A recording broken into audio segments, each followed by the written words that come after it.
This portion of the John Fredericks Show is brought to you by Hargrave Military Institute. Learn more at hargrave.edu. Hargrave Military Institute. Build his future. Joining us now is State Senator from Harrisonburg. He's also a candidate for Attorney General of Virginia, Mark Obenshain. Senator, great to have you with us, as always, right here on the John Fredericks Show.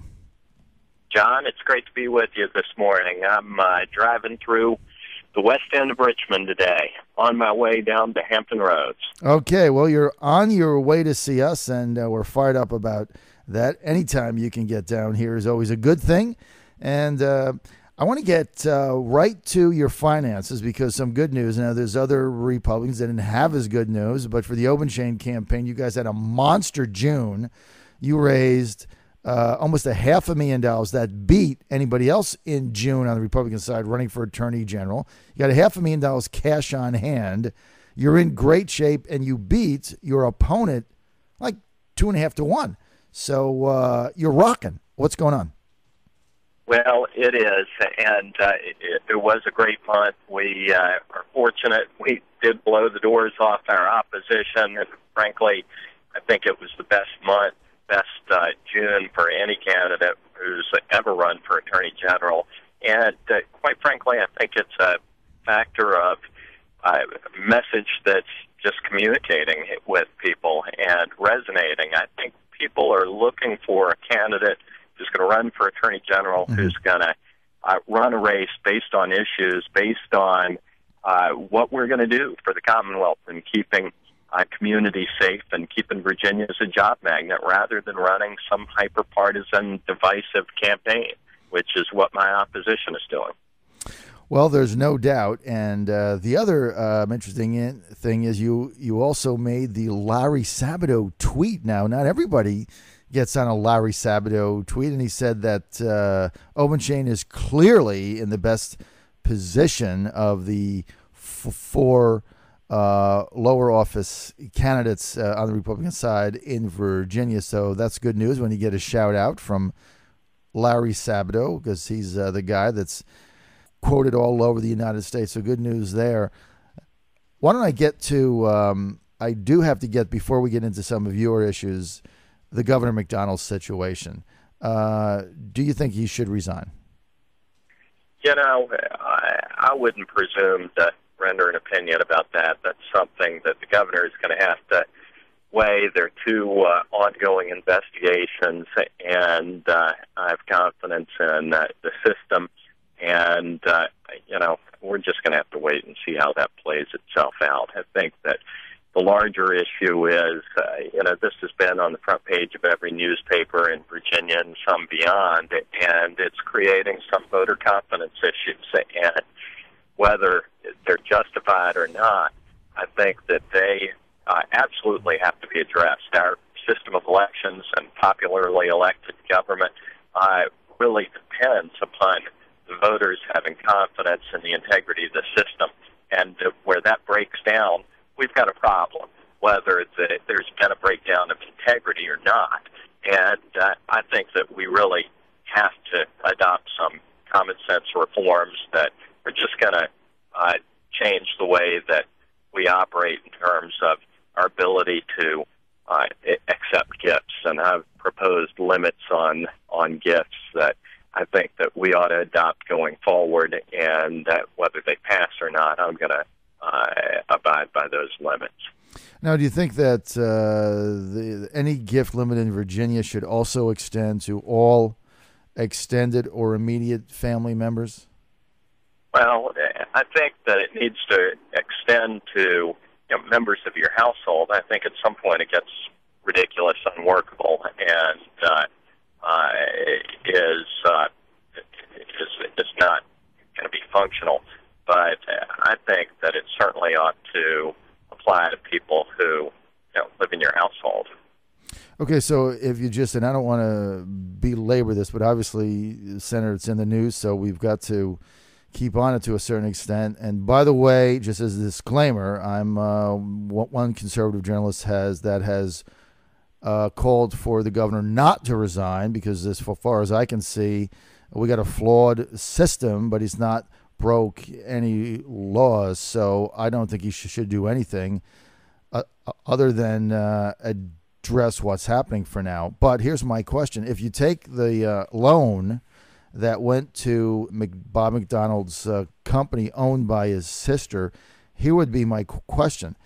If that loan just went to his sister, $70,000, who's not a member of his household, from Johnny Williams, is that okay?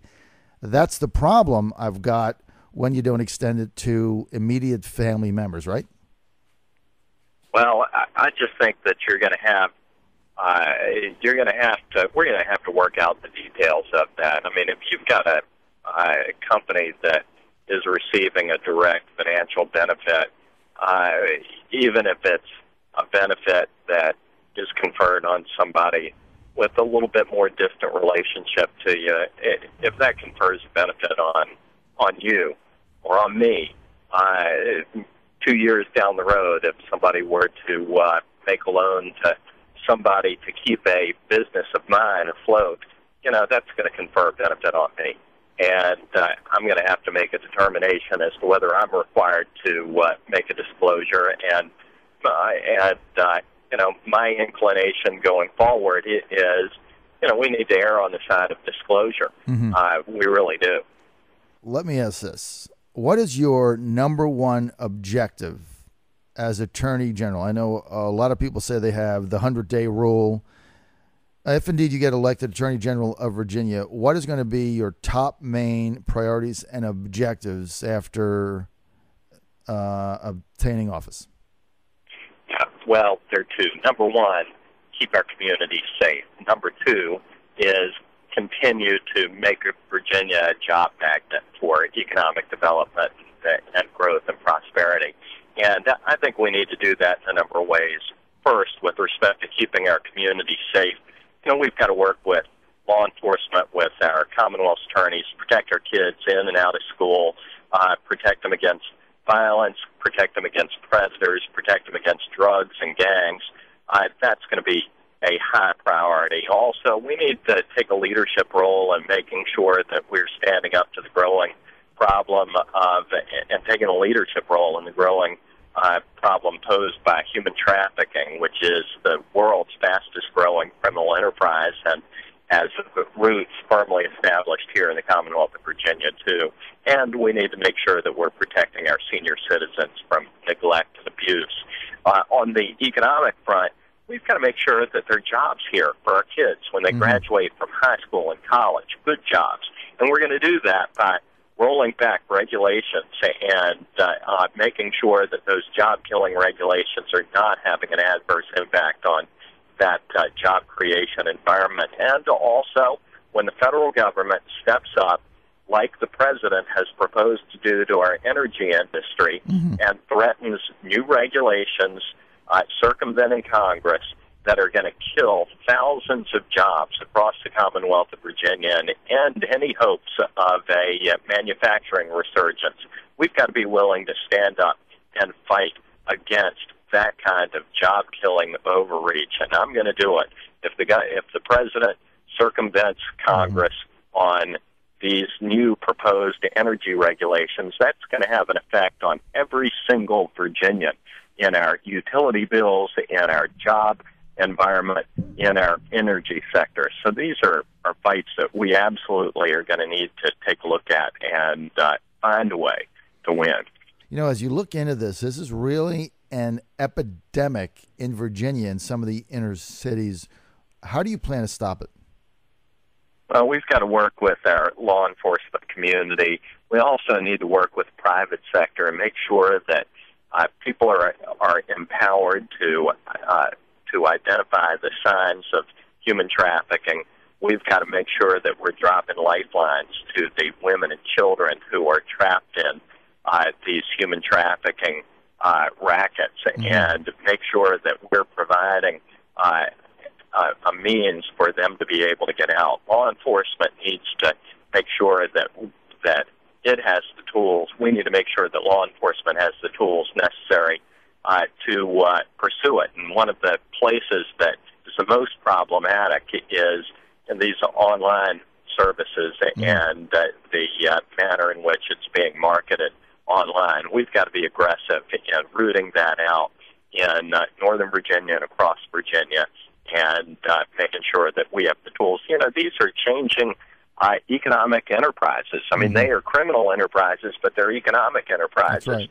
And they do an amazing job of adapting to changing law enforcement techniques, and we just need to remain vigilant and stay ahead of these changing techniques, which change with both our tactics and with technology.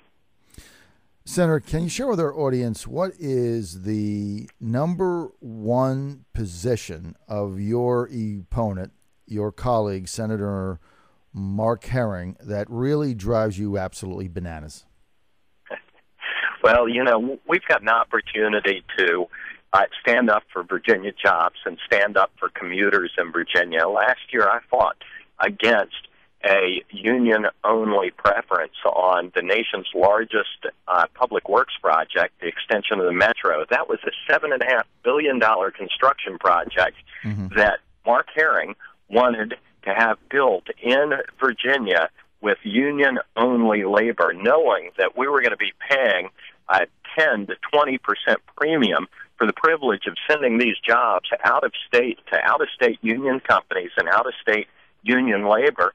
And the people who are going to pick up the tab were going to be the commuters of his very own county in Loudoun County, who, because of the bids that have just come in, it's been shown that we have saved somewhere in the neighborhood of $400 million by open bidding and by not restricting this project to union labor. We have got to stand up for economic freedom. And what we're seeing from Terry McAuliffe and from Mark Herring is that they're willing to stand up for big labor and leave the taxpayers and, in Mark Herring's case, his constituents to pick up the tab.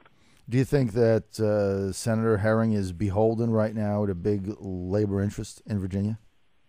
Well, you take a look at the finance reports that have been filed over the course of the past few days and look down the line at the Democratic ticket's finance reports, and they certainly take a prominent position. Okay, Senator, we're out of time. Very quickly, if people want to get more information or get involved with your campaign or send a check, where do they go? Hey, come to my website, www.markobenshain.com. Check me out on Twitter and Facebook as well. We're active in social media, and we'd love to connect with you. Okay, Obenshain, markobenshain.com. Senator, we want to thank you for being with us right here on the John Fredericks Show today. Good luck on the campaign trail, and good luck right here in Hampton Roads. Thank you, sir. Thank you, John.